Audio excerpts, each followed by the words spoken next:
Hi everyone. You must be thinking, why is Mrs. McCullough playing Christmas carols and holding up a book about Santa Claus? Well, I'm going to tell you why. And that is because Peyton just came in. You want to say hi, Pey? See if we can get her. She just came in from tobogganing. There's a little pink face. You can see there's lots of snow outside. And we're going to have a Christmas do-over in our house. So we each drew out someone's name out of a little cup. And we're going to make them a Christmas present. So tonight we're going to have a Christmas dinner and have a do-over. And everyone's going to get something nice, a present. So not from a store, but something homemade. Or, you know, it could be an act of kindness that you're doing. You might help someone clean their room or help make dinner or something special for them. And with that, I wanted to read this book, and this book's called The Year Without a Santa Claus. And I got this book for Christmas. It's written by Phyllis McGinley, and Phyllis McGinley died back in 1978. Her writing has been around for a long time, but the book was redone, and the artist for the illustrations you can see, his name is John Manders, and the artwork might look a little familiar. He did the artwork for Henry and the Crazed Chicken Pirates, which I have in my classroom too. And so I challenge you to keep Christmas in your heart every day and be as kind as you are on Christmas Day every day.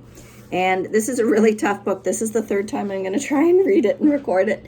And the last time I was reading it, I got more than halfway through the book when I realized I wasn't recording. And so it's a really, really tough one. And I'm going to try one more time. I'm not going to give up. And sometimes I make mistakes like forgetting to record, or I say a word wrong or make a mistake. But I'm going to keep going. I'm just going to stick with it. And it's okay to make mistakes, right? So I've got my candle, and I'm going to cuddle up with blankets and read one of my new favorite stories called The Year Without a Santa Claus. And get really comfy. It's a bit of a long story, but it's such a good story. And hopefully you've never read this one before. And it goes like this. Have you been told, did you ever hear of the curious, furious, fidgety year when Santa Claus unhitched his sleigh and vowed he was taking a holiday? Feel free to read along if you know the word, call it out. It's a great rhyming story. How did it happen? This way. It was long ago, before you were living, not yet Christmas, but past Thanksgiving. Though I can't give you the very date. Santa got up that morning late. Here's Santa getting up. You can see Mrs. Claus still sleeping. Pulled on one boot, then its twin, ruffled the whiskers on his chin, and sat back down on the side of the bed. Great North Star, but I'm tired, he said, painting wagons red and bright, sharpening ice skates half the night. Wrapping presents in ribbons and gauze has worn me weary, said Santa Claus. Crick in my back, cold in my nose, aches in my fingers and all 10 toes, and a sort of kind of kink inside whenever I think of that Christmas ride. Good for you if you knew what word that was. Here he is. Where do you think he is now? What he's going to do next? Well, into his workroom limped the saint. He sniffed the varnish. He smelled the paint. And a reeling feeling came over him, stealing to see things crammed from floor to ceiling. Rocking horses with shaggy manes, balls, dolls, electric trains, gloves, mitts, doctor's kits, rubber boots, cowboy suits, kites for flying in the parks, bicycles, Noah's arks. And he started to shake, and he started to shiver.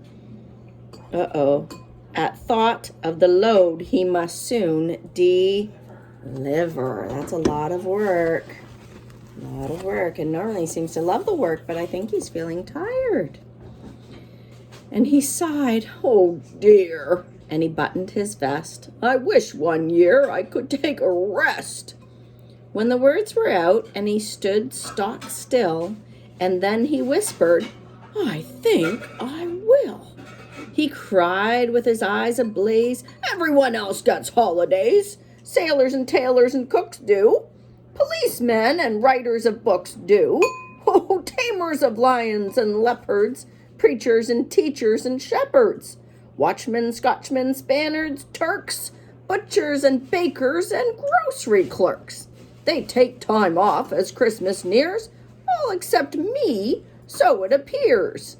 That saint or not, it's time I got my first vacation in 1,000 years. What do you think? Does Santa deserve a vacation? Can we go 1 year without presents and give Santa a break? Let's see what happens. Out in the stable nuzzling hay, the reindeer dreamed of Christmas Day. But Santa phoned to the reindeer groom. Here's the reindeer groom, someone who takes care of horses, feeds them, and cleans out their stall. Is the reindeer groom. Hang up the harness in the big storeroom. He called to the elves, he called each gnome. Cover up the shelves, we're staying home. What? Cover the shelves? Cried gnomes and elves. Cover the dolls and electric trains, and the rocking horses with shaggy manes, and the rubber boots for splashing in parks, and the cowboy suits and the Noah's Arks. Alas, alack! For they couldn't believe he wouldn't go riding on Christmas Eve. Look at those elves. They look quite shocked. Oh, dear. Will Christmas still happen without Santa? Put him away, roared Santa, vexed. What do you think vexed means? There's some great words in here. Vexed, very angry. This year's presents will do for next. Warn the people, tell the papers, I'm much too tired for Christmas capers. Crick in my back, a cold that lingers, aches in my toes, and all 10 fingers. Bit of lumbago, touch of gout. Lumbago, I wonder what that is. Great word.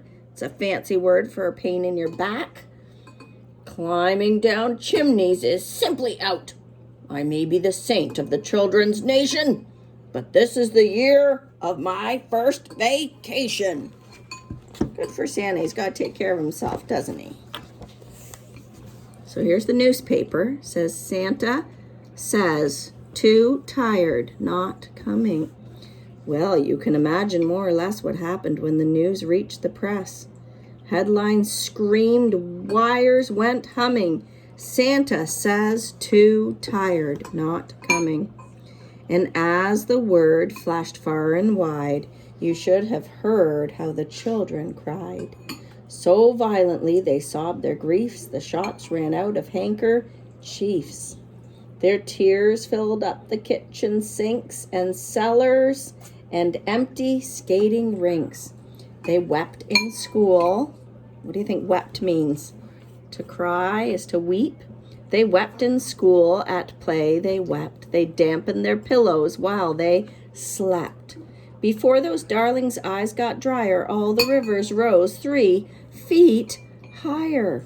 And I don't know what would have happened quite, except for Ignatius Thistlewhite. And here's our friend Ignatius. Let's see what he's going to do instead of crying. Ignatius Thistlewhite was a boy in Texas, or was it Illinois? 6 years old, but brave for his years. He sobbed no sobs, and he wept no tears, but stood up tall in his class to say, Santa deserves a holiday. No, no, no, no, no, the children's plaints. What is Christmas without our saint? Shucks now, fellows, gosh, good gracious, Christmas is Christmas, cried Ignatius.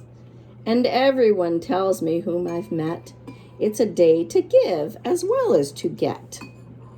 Since all these years in the Christmas's cause, Santa's been giving without one pause. Let's pull together in the Christmas weather and give this year to Santa Claus. Hooray, his classmate said. He's right. 3 cheers for Ignatius Thistlewhite.